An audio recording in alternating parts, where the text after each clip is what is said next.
Good morning my dear students, कैसे हैं आप।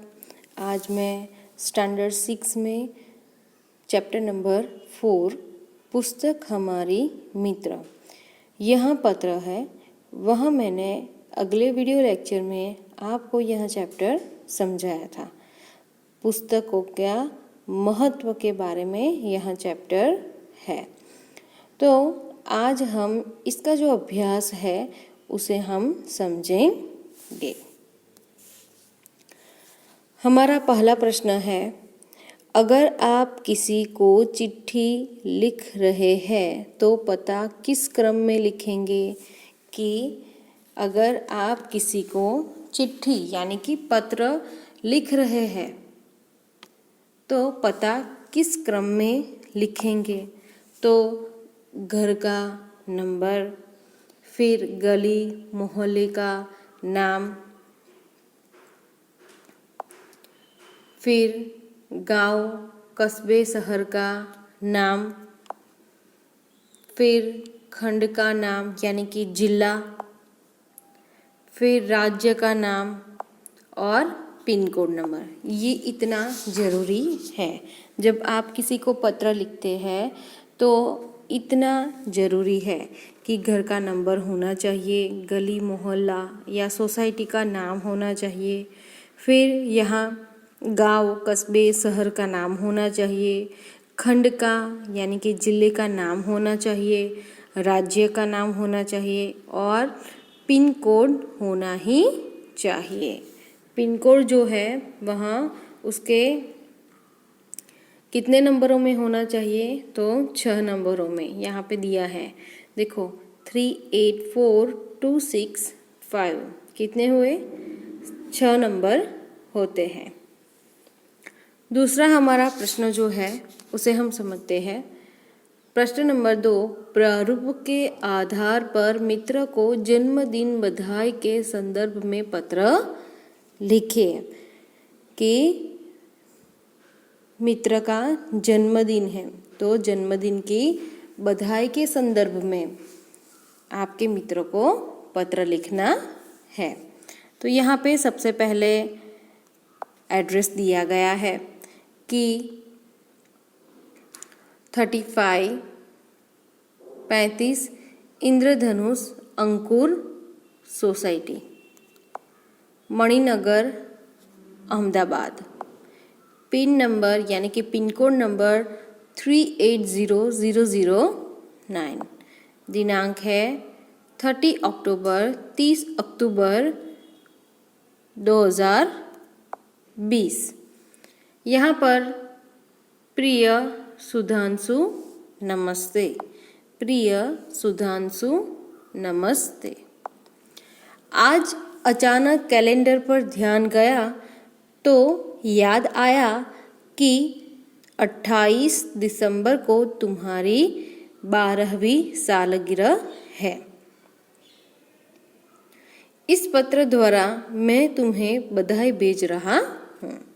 मैं ईश्वर से प्रार्थना करता हूँ कि वह तुम्हें दीर्घायु, सुंदर स्वास्थ्य और सुयश प्रदान करे।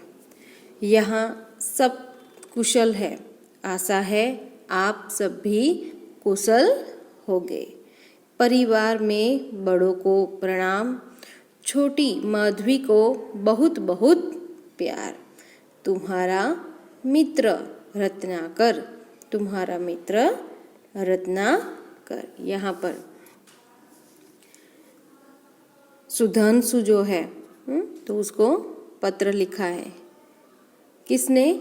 रत्नाकर ने। रत्नाकर ने सुधांशु को पत्र लिखा है। उसके अंदर क्या लिखा है कि सबसे पहले प्रिय सुधांशु नमस्ते।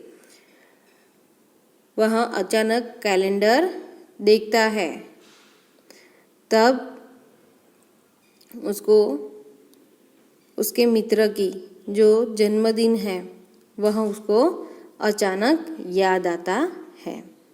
तो वह क्या करता है, ढेर सारी बधाई जो है वह पत्र के अंदर लिखता है।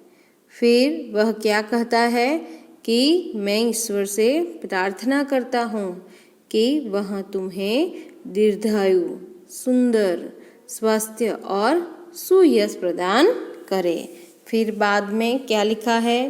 यहाँ सब कुशल है। आशा है आप सब भी कुशल होंगे। परिवार में बड़ों को प्रणाम, छोटी माधवी को बहुत प्यार। तुम्हारा मित्र रत्नाकर। तो यहाँ पर जो पत्र है वह कंप्लीट होता है। प्रश्न नंबर 3 हमारा जो है अभ्यास का, उसे हम समझते हैं। निम्नलिखित गद्यांश को ध्यानपूर्वक पढ़कर अपने साथियों से पूछने के लिए प्रश्न बनाइए। तो आपको वह पैराग्राफ पढ़ना है, फिर आपको प्रश्न बनाने हैं जिस प्रकार मैंने यहाँ पे बनाए हैं उस प्रकार। कि पहला प्रश्न बनता है, यह दुनिया किनके लिए है? यह दुनिया किनके लिए है? फिर दूसरा प्रश्न बनता है, कायर और साहसी में क्या फर्क है? कायर और साहसी में क्या फर्क है? तीसरा है, किसके बिना योग्यता व्यर्थ है? किसके बिना योग्यता व्यर्थ है? फिर चौथा प्रश्न है, किसके बिना बड़ा डिल डॉल व्यर्थ है? किसके बिना बड़ा डिल डॉल व्यर्थ है?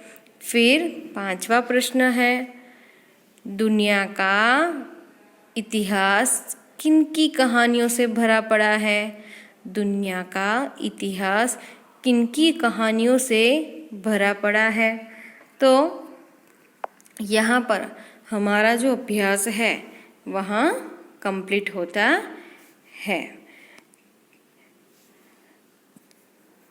धन्यवाद।